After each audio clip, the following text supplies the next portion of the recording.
All right, the learner, buckle up. We're diving deep today. Deep into some really juicy ideas. Juicy is right. We're tackling Plato's Gorgias.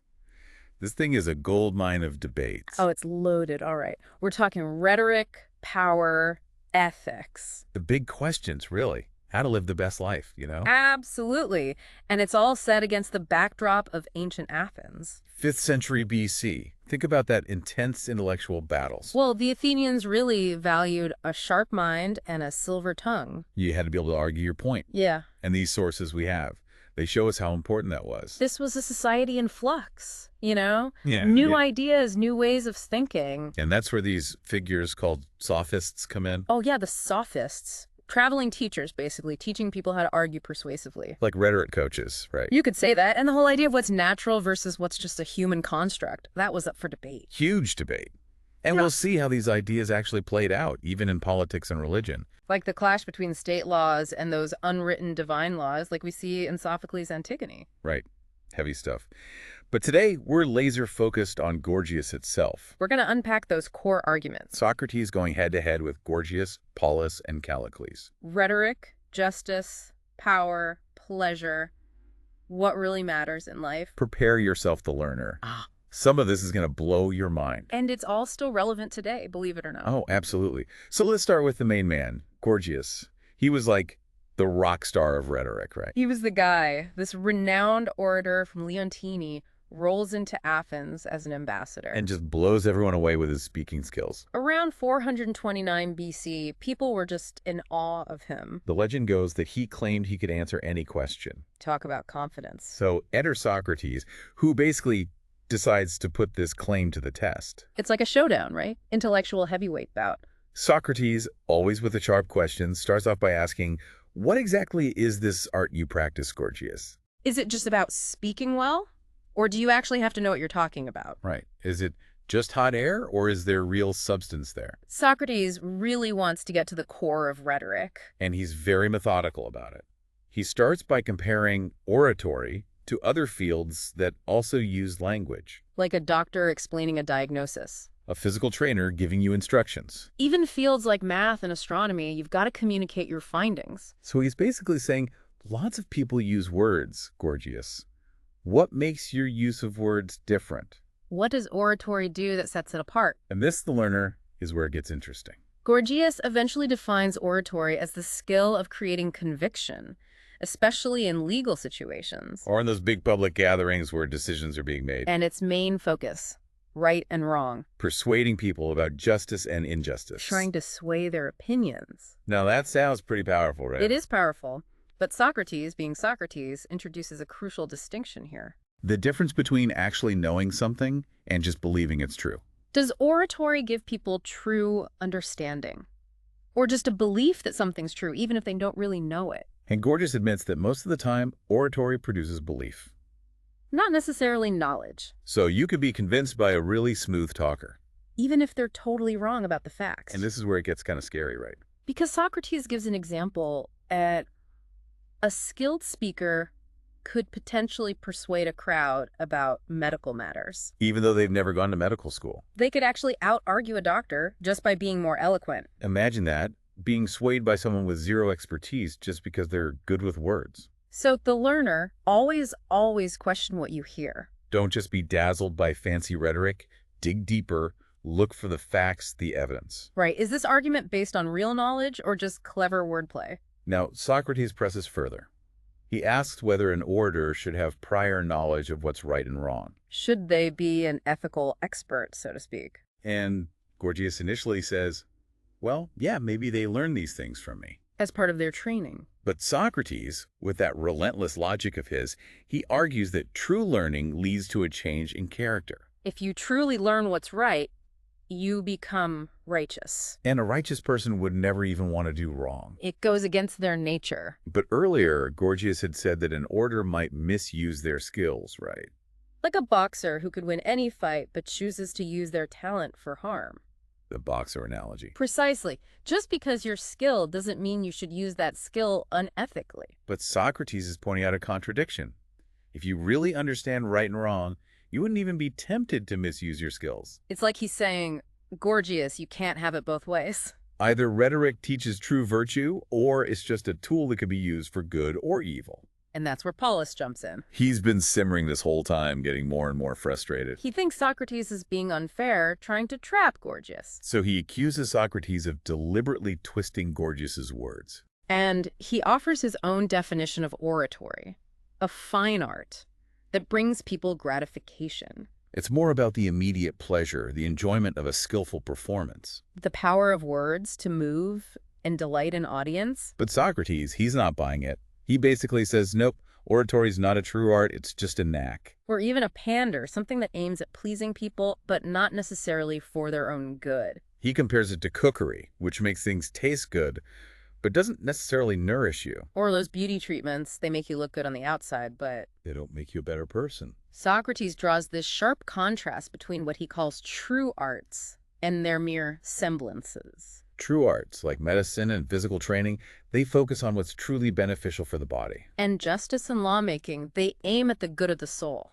But then you have their counterparts, those things that look like arts, but are actually just focused on pleasure. Cookery, cosmetics, oratory, sophistry, they're all about gratification, not real, lasting good.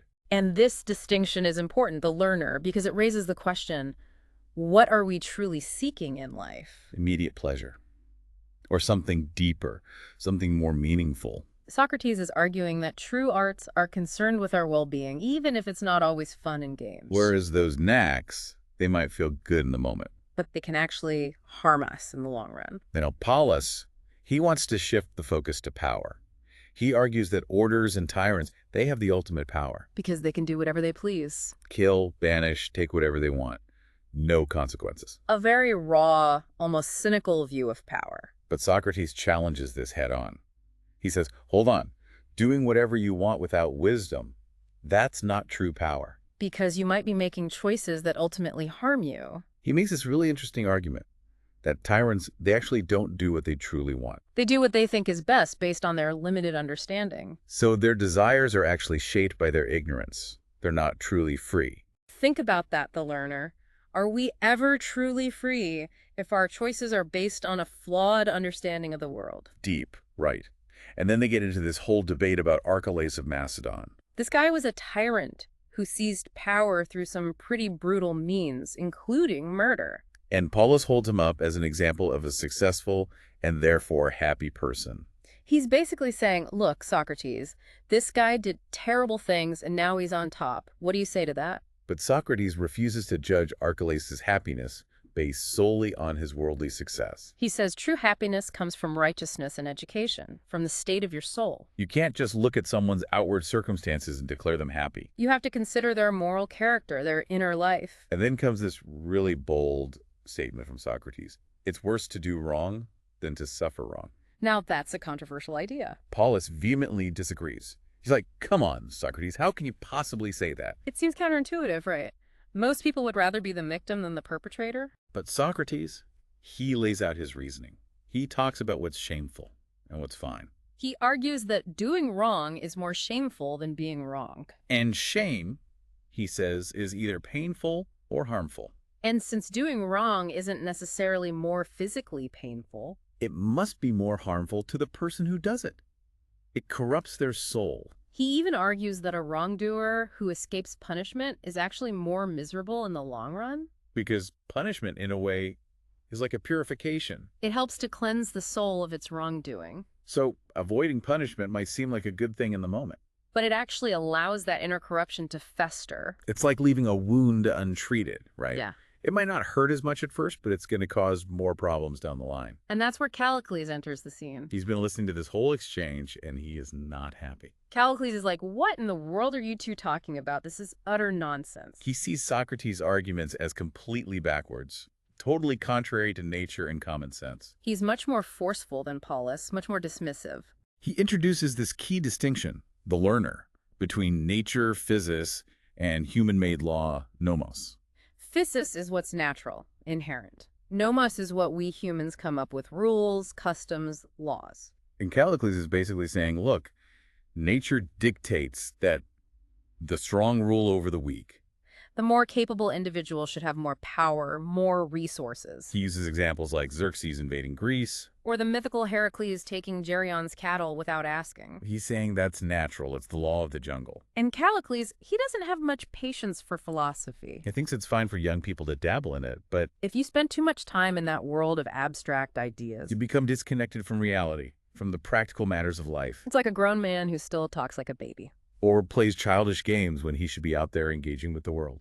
Callicles is all about worldly success, power, and knowing how to navigate the real world. He's like, philosophy is all well and good, but it won't help you win an election or run a business.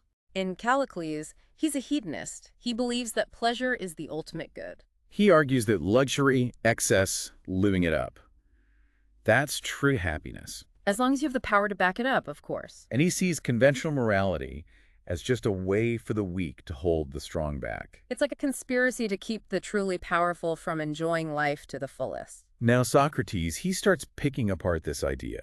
He asks, are all pleasures equally good? And he uses some pretty vivid imagery here The leaky sieve analogy. to represent the soul that's constantly craving pleasure but can never be satisfied. Always wanting more, always leaking out whatever it gets. And he also talks about the greedy, messy bird gorging itself to the point of sickness. He's saying, look, if pleasure is all that matters, wouldn't we just be chasing after every fleeting sensation? Wouldn't life just be a constant pursuit of gratification without any real purpose or meaning? Socrates then points out that you can experience pleasure and pain at the same time.